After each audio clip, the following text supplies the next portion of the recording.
Nous, la façon dont on finance l'impact, c'est assez élitiste. C'est-à-dire, c'est pareil pour le capital risque. Il y a très peu de sociétés pour qui ça vaut le coup d'avoir des actionnaires tiers dès le départ. Parce que l'actionnaire, il prend du capital, c'est de l'argent qui va pousser à faire des pertes, et ça peut être très déstabilisant. C'est une grosse prise de risque pour des startups. Et donc, ce modèle ne marche que si il y a un très faux potentiel de croissance associé à ça. Et c'est vrai qu'on parle souvent aux gens, il y a un peu un mouvement de décroissance et tout, mais il ne faut pas des licornes, il ne faut pas de la croissance. Je dis, s'il n'y a pas de croissance dans l'impact, on ne va jamais changer les choses. Enfin, si on veut avoir de l'impact, il faut que les sociétés impact aient la plus grosse croissance, qu'elle soit la plus saine possible.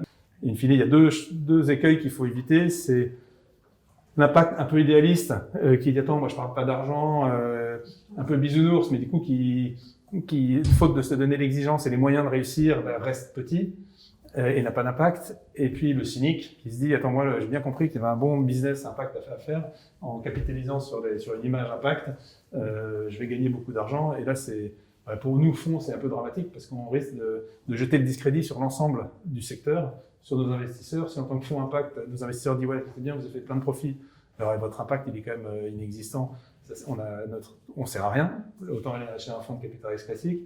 Et si on investit dans des gens qui ont un super impact, mais qui ne se développent pas, les gars disent, ouais, c'est sympa votre truc, mais j'ai perdu mon argent, in fine, vous n'avez pas d'impact. Donc, nous, la complexité, elle est quand même essayer d'identifier les entrepreneurs qui sont très exigeants, très performants, avec des ambitions business fortes, mais que leur moteur le plus profond soit cette recherche d'impact et pas l'inverse. Et après, sur l'impact, en effet, on a des critères d'impact. On dit, le critère d'impact, c'est qu'il y a un impact fort, tant par le nombre de gens qui touchent que par la profondeur, qu'il y ait une additionnalité, qu'ils ne prennent pas un autre acteur, qui n'enlève pas l'impact à quelqu'un d'autre, qui est vraiment une incrémentalité, et qui soit mesurable. Alors ça, souvent, c'est mesurable parce que comme c'est des startups qui ont ça dans le cœur de leur modèle, quand je suis Castalli et que je vends des fontaines à eau, je sais que chaque fontaine vendue, je sauve X milliers de bouteilles en plastique. Donc, 1 euro de chiffre d'affaires, c'est de l'impact. Donc, ça, pour les startups qui ont l'impact au cœur, c'est vraiment plus facile et le plus difficile, mais c'est l'intentionnalité.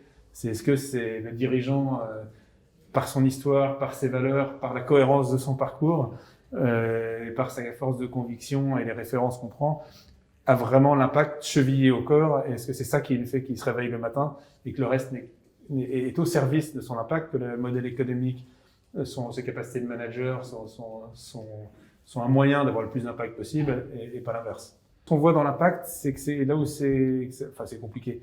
Il y a un modèle qui est clair, c'est qu'au tout début, les jeunes sociétés impact sont assez dures à évaluer. Il faut à la fois évaluer leur vision technologique ou d'innovation et leur marché, qui est toujours dur dans des startups. Mais là, par rapport aux startups classiques, il faut aussi anticiper l'impact qu'ils auront.